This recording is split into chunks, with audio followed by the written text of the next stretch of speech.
Cinity published their lab test results for the Sony FX6 yesterday, I believe. So when I was reading the article, I thought it would be a good idea for me to share with you all sort of what it is that I'm seeing, given that I don't do lab tests. I usually test in scenarios that are similar to what my actual productions would be. So that's what we're going to talk about in this video.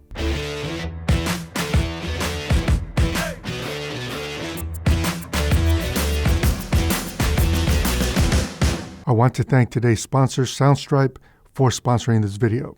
So let's jump in and take a look at two different clips on how they were captured in camera on the Sony FX6. And yes, the capture was in camera, not using an external recorder, and I realized that Sony D's test did include ProRes RAW. Y'all ready for this?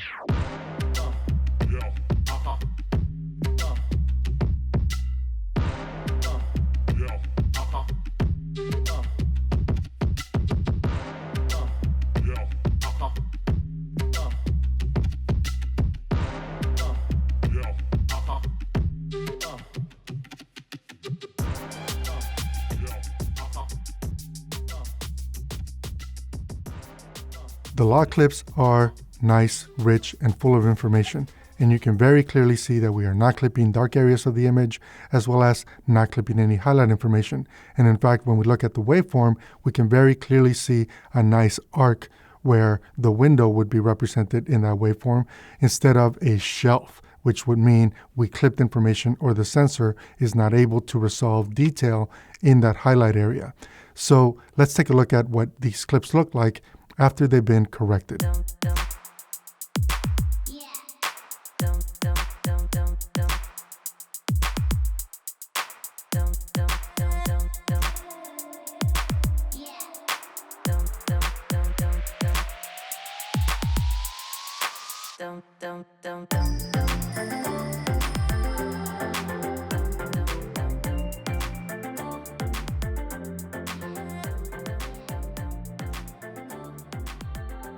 So by now, I'm sure you all know and expect me to praise the FX6, given how much Sony has actually evolved their color science and how well their cameras can deal with light and skin tones and everything that matters to someone like me in the type of work that I shoot. And when we take a look at the scopes, we can see that we are within legal limits for broadcast, which, by the way, I used the broadcast LUT to grade these images, as well as the waveform itself, again, is not clipping any information in the highlight area or the dark areas of the image.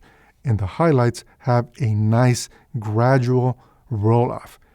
But one thing that maybe is not super obvious or intuitively obvious in this scenario are the wide amount of variances or gradients in between these different exposure values. Because in the background, we have a series of windows that are allowing the sun to just shine straight on in. So we see pools of sunlight in the mid background as well as in the background, and the camera is able to resolve the detail all the way along the entire exposure of this frame. And I think that that's really important, especially when you see, like in the background where a car is passing by and we didn't clip any highlight information. That's kind of cool. And I would say it's a little bit in contrast to some of the lab result findings from the Cine D test, given that they are two very different tests, right? In very different scenarios with mine would be unscientific at all, and theirs is, in fact, following a scientific process. Now, it's important to know that one of the reasons why they gave the FX6 the dynamic range value that they did is because they're measuring against signal to noise ratio, right? Well, I'm going to make these clips available so that you can download them in log as well as the corrected version so that you can check for yourself, looking at them full quality on your own system, hopefully on a 4K, 5K, or 6K display, so you can look for yourself and evaluate the noise and then determine whether that is an issue for you or not. And we're going to make these available initially to all of the channel members.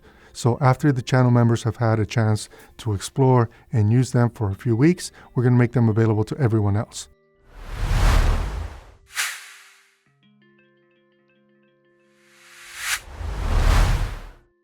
So let's talk about today's sponsor, Soundstripe. Soundstripe is a way for you to license music, sound effects, and video on a subscription basis that is royalty-free, allowing you to use it anywhere, whether it be social media, on your own websites, or in broadcast.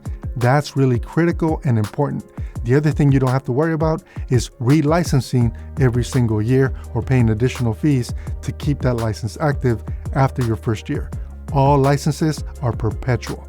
So if you want to take advantage of their current offer, make sure you use CarlosQ00 as the promo code at checkout and you'll get 15% off.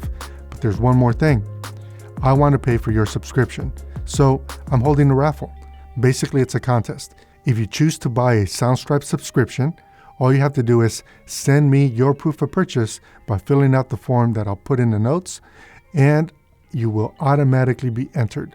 We're giving away 4 total subscriptions over the next 2 months. Every 2 weeks, we'll have a drawing and we'll pick a winner. So how cool is that?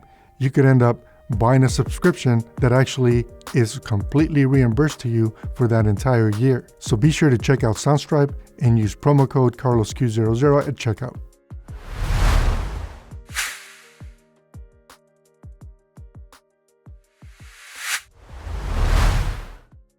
Now, as a quick comparison, you all have heard me say before that something like the 5D Mark IV or the 1DX Mark II had between 12.5 and 13 stops of dynamic range.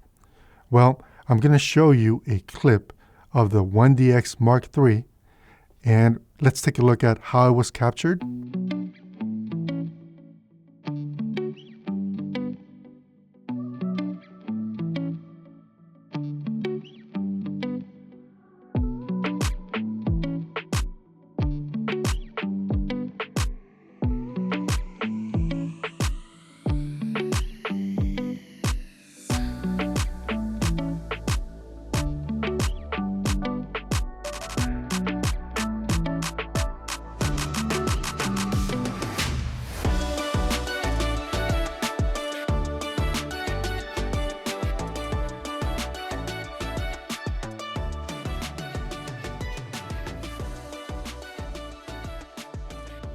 So that's C-Log2 on the 1DX Mark III. Now let's take a look at the scopes so that we can evaluate what the camera is able to resolve. And what we see in the waveform is that while we're not clipping the highlights per se by going over 100 IRE, we still see some shelving where the sunlight is being shown through the back window in the background. And that, my friends, is a limitation of dynamic range on that sensor. So even though we are exposing within the 100 and 0 value in IRE, the sensor's only able to capture X amount of information. And this is very different or in contrast to the Sony FX6. And when we correct the images, we still get some pleasing looking images, and I did use the Canon provided LUT to correct these images, but you can still see that we have lost information in the highlights.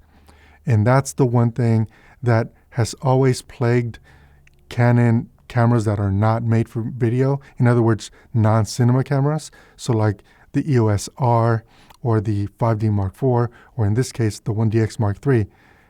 There are some hard stops when it comes to highlight information that you simply are going to end up clipping information. And that's what I wanted to show. You know, again, you guys have heard me say that I believe that the 1DX Mark III, for example, or the 5D Mark IV has between 11.5 and 12 stops of dynamic range.